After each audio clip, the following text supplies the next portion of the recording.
by what Allah created, just the sky in and of itself, just the mountains, the earth, this creation. The creation itself is enough of a praise of Allah. In and of itself it declares Allah's perfection. Just observing it makes you think, if this is so beautiful, how is the one who made it? How incredible is the one who made it, in that sense. In another sense, so it's bil wujud, by existence there's tasbih happening.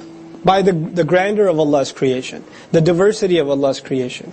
On the other hand, every creation, inanimate objects, animals, insects, amoeba, cells, atoms, subatomic particles, you name it, all of them have been given a language by which they can communicate the perfection of Allah. وَإِن مِّن شَيْءٍ إِلَّا يُسَبِّحُ بِحَمْدِهِ وَلَكِنْ لَا تَفْقَهُونَ تَسْبِيحَهُمْ. There is nothing in existence whatsoever that except that it continues to declare the perfection of Allah by doing His hamd. However, y'all can't understand their tasbih.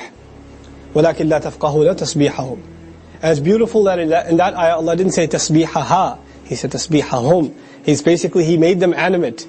Because hum is for the creatures that have intellect.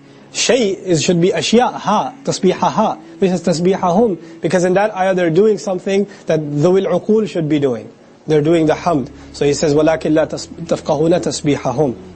Now, that is where the surah begins. Everything has been declaring the perfection of Allah in the skies and in the earth. وَهُوَ الْعَزِيزُ الْحَكِيمُ. And He is the ultimate authority, the all-wise. 6 ayat of the surah in the beginning are as though Muslims are being reintroduced to who God is. Just praise of Allah and the grandeur of Allah, the greatness of Allah, before we get into the subject matter of the weakness of iman. Why? Because perhaps the weakness of your iman and mine is directly related to the fact that we're not appreciating the greatness of Allah enough. Maybe before we address that problem, we should go straight into the solution. And the solution, the first solution offered in these surahs for the weakness of iman is declaring Allah's perfection and observing the rest of the universe around us. That's the first solution, going back to the basics. لَهُ مُلْكُ السَّمَاوَاتِ وَالْأَرْضِ. To Him alone belongs the dominion, the kingdom of the skies and the earth. يُحْيِي وَيُمِيتُ. He gives life and He gives death. وَهُوَ عَلَى كُلِّ شَيْءٍ قَدِيرٌ. And He is in complete control over all things. وَهُوَ الْأَوَّلُ وَالْآخِرُ وَالظَّاهِرُ وَالْبَاطِنُ. What I will highlight though, is usually when Allah mentions His names, He does not put a wa in between them.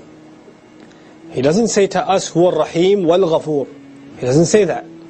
He doesn't say, Huwa Rahman wal Rahim. He doesn't say that. But what does He say here? Huwa al-awwalu wal-akhiru wal-zahiru wal-batinu. This is unique. This is unique. And this is unique because all of these names are opposites. They're actually antonyms. He is the first and the last.